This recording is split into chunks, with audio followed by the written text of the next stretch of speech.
तो आप सभी के मेरे YouTube चैनल में पुनः स्वागत है। आज मैं आपके लिए आरडीटी से रिलेटेड क्वेश्चंस लेकर आई हूँ, जिसको हम रिकॉम्बिनेंट डीएनए टेक्नोलॉजी बोलते हैं। इसमें हम क्या करते हैं, डीएनए के जो मॉलिक्यूल्स होते हैं उनको एक साथ ज्वाइन करते हैं अलग अलग स्पीसीज से लेकर, और नए प्रोडक्ट की फॉर्मेशन करते हैं। और इसकी अलग अलग हमारी जो फील्ड है मेडिकल इम्यूनोलॉजी, उसमें हम इसको यूज़ करते हैं। तो उसके बाद हमारा आता है एंजाइम्स। एंजाइम्स में सबसे पहले हमारा रेस्ट्रिक्शन एंडोन्यूक्लियस है। अब रेस्ट्रिक्शन एंडोन्यूक्लियस क्या होते हैं, ये एक एंजाइम्स होते हैं जो डीएनए को क्लीव कर देते हैं किसी भी छोटे छोटे फ्रेगमेंट में, या तो रिकॉग्निशन साइट के पास या रिकॉग्निशन साइट पर। ये हमारे कई प्रकार के होते हैं, first, second and third, fourth. तो हमें जो फर्स्ट क्वेश्चन है इसमें यही बताना है कि रेस्ट्रिक्शन एंडोन्यूक्लियस के बारे में कौन सा ऑप्शन सही नहीं है। तो थर्ड ऑप्शन इसका सही नहीं है, it is present in both prokaryote and eukaryote. Next question हमारा, a restriction enzyme ALU with a 4 base pair recognition site produce restriction fragment that should have average size of. ये जितनी भी हमारी sites होती हैं रिकॉग्निशन साइट्स, इनके अलग अलग बेस पेयर्स होता है, तो ये आपको लर्न करने होंगे। तो जनरली जो ALU फर्स्ट की रिकॉग्निशन साइट होती है उसके पास 256 बेस पेयर्स होते हैं। उसके बाद नेक्स्ट क्वेश्चन है, आइडेंटिफाई द मिसमैच। हमें यहाँ पर वो ऑप्शन बताना है जो गलत है। तो फर्स्ट, सेकंड, थर्ड ऑप्शन के जो आंसर है वो बिल्कुल ठीक है, लेकिन जो डीएनए फर्स्ट है उसका ऑप्शन गलत है। डीएनए फर्स्ट एक न्यूक्लियस एंजाइम होता है जो जनरली डीएनए को क्लीव कर देता है फॉस्फोडाइस्टर लिंकेज पर, और पायरिमिडीन के पास जो डीएनए होता है और 5 फॉस्फेट टर्मिनल फॉर्म करता है पॉलीन्यूक्लियोटाइड, और 3 प्राइम एंड पर OH ग्रुप को फॉर्म करता है। उसके बाद नेक्स्ट क्वेश्चन है, restriction endonuclease digestion of 4 kilo base pair PST first digest DNA molecule with EcoR1 yield 2 fragment of 1 kb and 3 kb each. Digestion of the same molecule with hint third yield fragment of 1.5 kb and 2.5 kb. Finally, digestion with EcoR1 and hint third together produce fragment of 0.5 kb, 1 kb and 2.5 kb. Based on the information, the 0.5 kb fragment is flanked by which of the following enzyme?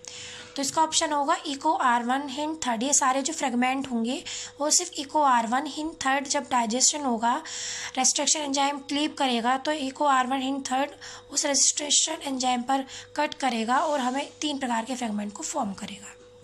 उसके बाद हमारा question है, the linear DNA fragment is labelled at one end as has 3 restriction site for EcoR1 if it is particularly digested by EcoR1 so that all possible fragments are produced. How many of these fragments will be labeled and how many will not be labeled? तो इसमें हमारे 4 labelled होंगे और 6 unlabelled होंगे। इसके लिए ये जो आपके क्वेश्चन है ना, इसके लिए मैं अलग से आपके लिए क्लास लूँगी, इसमें आपको ये सारा समझ आ जाएगा। Next question, restriction endonuclease hydrolysed polynucleotide from A phosphodiester bond with in specific sequence. ये हमने अभी आपके लास्ट क्वेश्चन में पढ़ लिया था। फिर नेक्स्ट क्वेश्चन है हमारा,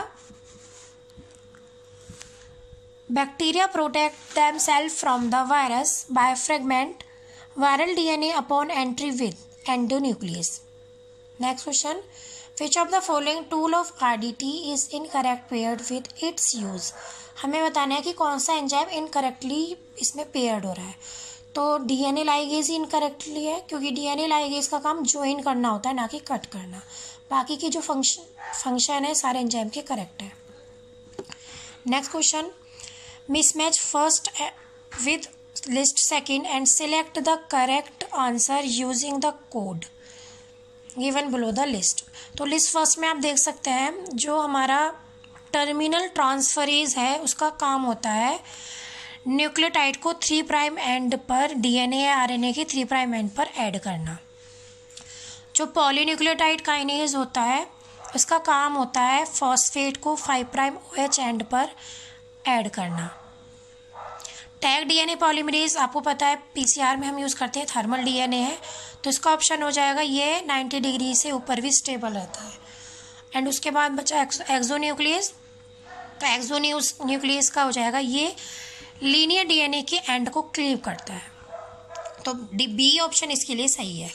next question, restriction endonuclease are. Restriction endonuclease मैंने आपको बताई दी, जनरली बैक्टीरिया के द्वारा सिंथेसाइज्ड होते हैं उनके डिफेंस मैकेनिज्म में। Next question, which of the following sequence along double stranded DNA molecule में be recognised as cutting site for particular restriction enzyme. तो इसकी जो साइट्स होगी वो GGCC CCGA, ये भी मैं आपके लिए अलग से लेक्चर प्रिपेयर करूँगी, वहाँ पे मैं सारी साइट्स के बारे में आपको बताऊँगी। नेक्स्ट क्वेश्चन है, restriction modification system of bacteria exist to protect bacteria from invading foreign DNA. Next question, which of the following process require energy. तो लाइगेशन में एनर्जी की रिक्वायरमेंट होती है, मतलब जब हम किसी भी, लाइगेशन का क्या मतलब है कि हम फॉस्फोडाइस्टर बॉन्ड के द्वारा किसी भी दो डीएनए को या दो मॉलिक्यूल को इसमें जोड़ते हैं, तो इसमें हमें एनर्जी की रिक्वायरमेंट होती है। Next question same, restriction endonuclease Eco 5:1 recognize the sequence C/GGCGG and cut between the first C and the first G, indicate by slash DNA cut by switching the following enzyme given with the recognized it sequence and cut site would be cloned into plasmid digestion with echo 5:2R1। तो इसका option होगा XMA third bracket में C/GGCGG। उसके बाद हमारा next question आता है, T4 polynucleotide kinase is used for. ये जनरली हम यूज़ करते हैं डीएनए के 5' एंड को लेबल करने के लिए। Next question, we have the genome of double stranded viral genome with restriction endonuclease and electrophoresis the product on the aerosol gel. You observe only one band on the gel equivalent to the size of genome. This is because, ये इसलिए हुआ कि जो हमारा restriction endonuclease होगा वो DNA जो RNA उसको कट नहीं कर पाएगा, और वायरस के पास डबल स्ट्रैंडेड आरएनए जीनोम होता है। उसके बाद हमारा sudden transfer of E coli DNA after complete digestion with EcoR1 was probed with labeled cDNA probe of gene A and occur only once in E.